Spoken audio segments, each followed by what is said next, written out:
अरे दूसरे का छोड़ो, नरेंद्र मोदी पहले नंबर का चोर है। नरेंद्र मोदी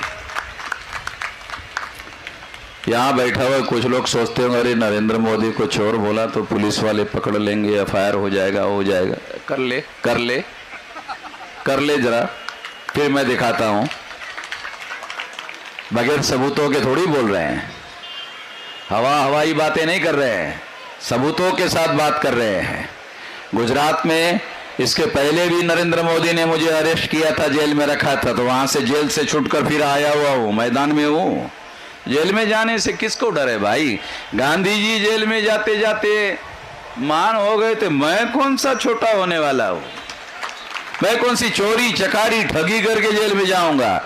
अरे आप लोगों की लड़ाई लड़ते लड़ते जेल में गए, तो ये तो गौरव की बात है हमारे लिए। तो 373 लोकसभा सीटों में से 220 लोकसभा सीटों में ज्यादा वोट निकले, 153 सीटों में कम वोट निकले। कम क्यों निकले? जहां बीजेपी को कम पड़ रहे थे उससे उनके नाम पर जमा कर दिया तो कम पड़ेगा ना। जिनके ज्यादा वोट थे उनके वोट निकालकर जहां बीजेपी को कम पड़ रहे थे उसके नाम पर ट्रांसफर कर दिया तो कम तो पड़ेंगे। इस तरह से ये सारा का सारा डॉक्यूमेंट्री है, एविडेंस के साथ बोल रहा हूं, काल्पनिक बातें नहीं बता रहा हूं।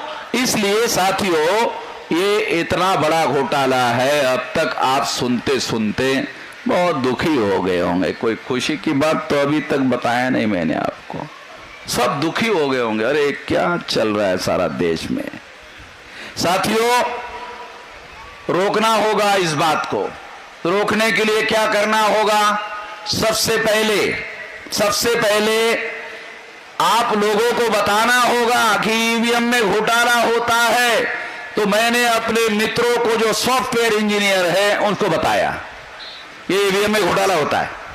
तो सॉफ्टवेयर इंजीनियर ने कहा, अरे दिमाग खराब हो गया क्या? ईवीएम में गड़बड़ी होती है? ईवीएम में गड़बड़ी नहीं होती है। मेरे सॉफ्टवेयर इंजीनियर लोगों ने कहा, तब मैंने उनको कहा, क्या कहा? अरे मैं नहीं कह रहा हूं, सुप्रीम कोर्ट कह रहा है। अच्छा, सुप्रीम कोर्ट ने कहा? तब उन्होंने माना, और जब सुप्रीम कोर्ट ने ये माना तब जाकर के हमने सारे देश भर में हमारे लोगों को बताना शुरू कर दिया। नहीं तो कोई मानता थोड़ी था कि ईवीएम में गड़बड़ी होती है। ये सुप्रीम कोर्ट का जजमेंट है ईवीएम में घोटाले का। तो पहले तो हमारे लोगों को यह समझाना होगा कि ईवीएम में घोटाला होता है, पहली बात।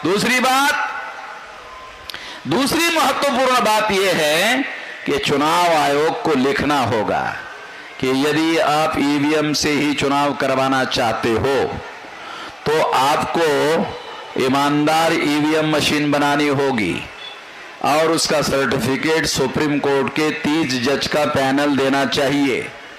उसके साथ साथ नागरिकों का पैनल होना चाहिए, वो उसको सर्टिफाइड करे। और हर लोकसभा विधानसभा चुनाव में नागरिकों का पैनल ईवीएम मशीन के निगरानी में रखा जाए।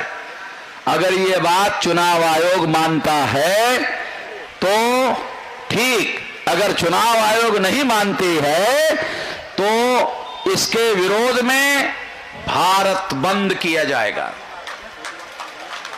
इसके विरोध में भारत बंद किया जाएगा। आप लोगों को याद होगा हमने 2 बार भारत बंद किया। एक बार 13 पॉइंट रोस्टर्स का ऑर्डर आरएसएस भाजपा ने निकाला, हमने भारत बंद किया। नरेंद्र मोदी को भाजपा को मजबूर किया 200 पॉइंट रोस्टर्स लागू करवाया। इतना बड़ा भारत बंद करवाया। दूसरा भारत बंद सिटीजनशिप अमेंडमेंट एक्ट, इसके ऊपर करवाया। मैं आसाम गया, आसाम जाने के बाद मैंने वहां छानबीन की। सारे देश भर में आरएसएस के लोग प्रचार कर रहे थे कि सिटीजनशिप अमेंडमेंट एक्ट मुसलमानों के विरोध में है। मैं आसाम गया, आसाम में छानबीन करने के बाद पता चला कि 25% मुसलमानों के विरोध में है। 19,48,000 लोगों को नागरिकता के अधिकार से वंचित किया। उसमें केवल 5 लाख मुसलमान थे, 14,48,000 SC ST OBC के थे। तो मुझे समझ में आया कि ये लोग आसाम छोड़कर सारे देश भर में प्रोपेगेंडा कर रहे हैं कि ये कानून मुसलमानों के विरोध में है, तो SC ST OBC के लोग समर्थन कर रहे थे। जब मुझे जानकारी मिली कि ये कानून 75% SC ST OBC के विरोध में है, तो मैं आसाम से दिल्ली आया और दिल्ली आने के बाद इस पर भारत बंद किया। तो पहले से बड़ा भारत बंद हो गया। जब पहले से बड़ा भारत बंद हो गया तो RSS भाजपा और नरेंद्र मोदी को एक कानून भी पीछे लेना पड़ा। 2 बार हमने भारत बंद किया, दोनों बार भी नरेंद्र मोदी को और भाजपा को मुंह की खानी पड़ी, पीछे लेना पड़ा। आप लोगों को मालूम है RSS भाजपा बड़ा संगठन है, शक्तिशाली संगठन है। लोग कहते हैं नरेंद्र मोदी भी बहुत शक्तिशाली नेता है। मैं भी मानता हूं नरेंद्र मोदी शक्तिशाली नेता है, मगर उसका कानून पीछे लेने के लिए हमने मजबूर किया। वामन मेश्राम भी थोड़ा शक्तिशाली है, ज्यादा नहीं है, थोड़ा सा है। जब शक्तिशाली है तब ना उनको हमने कानून पीछे लेने के लिए मजबूर किया, और ज्यादा नहीं, 5% तो ज्यादा है ही। तो ये संगठन की शक्ति है, इतना लंबा समय लगाकर हमने ये संगठन शक्ति निर्माण की है। इसलिए लोग कहते हैं अरे हमारे लोग संगठित नहीं है, संगठित नहीं है, संगठित नहीं है। अरे इतनी बड़ी संगठित शक्ति है। 4.5 लाख लोग नागपुर में RSS को हेडक्वार्टर को घेरने के लिए लेके गया था। RSS के लोग अपने ही ऑफिस को ताला लगाकर भाग गए। सारे देश के लोग RSS से डरते हैं, सारे देश के लोग RSS से डरते हैं। RSS किसको डरता है? मेरे से डरता है। तो ये तो खुशी की बात है, ज्यादा नहीं है, ये थोड़ा सा खुशी की बात है। साथियों, ये इसलिए बता रहा हूं कि आप लोगों को इतनी बड़ी जो संगठित शक्ति है, इस संगठित शक्ति का साथ सहयोग करना चाहिए, और साथ सहयोग करने से ये आंदोलन हमारा आगे बढ़ेगा। साथियों, चुनाव आयोग अगर इस बात को नहीं मानता, इसके बावजूद भी, भारत बंद करने के बावजूद भी अगर नहीं मानता है, तो 2024 में EVM मशीन फोड़ेंगे। जब मैंने कहा EVM फोड़ेंगे तो मेरे सुप्रीम कोर्ट के लॉयर का टेलीफोन आया।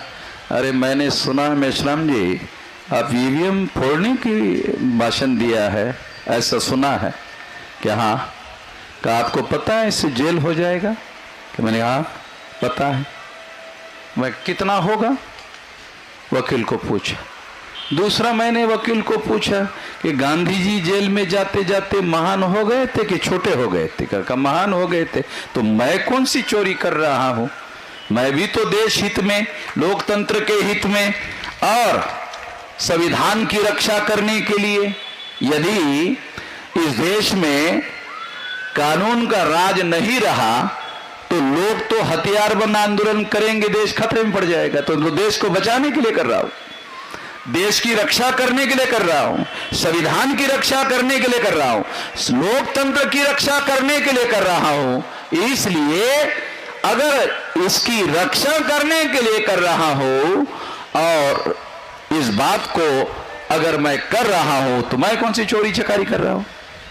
इसलिए अगर देश की रक्षा करने के लिए, लोकतंत्र की रक्षा करने के लिए अगर मुझे जेल में जाना पड़े तो मैं इसके लिए खुशी खुशी तैयार हूं।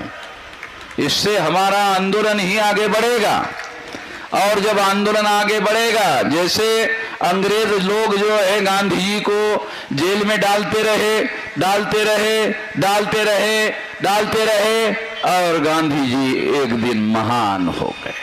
और जब गांधी जी महान हो गए तो गांधी जी को साक्षात्कार हो गया। क्या साक्षात्कार हो गया? मैं महान हो गया हूं।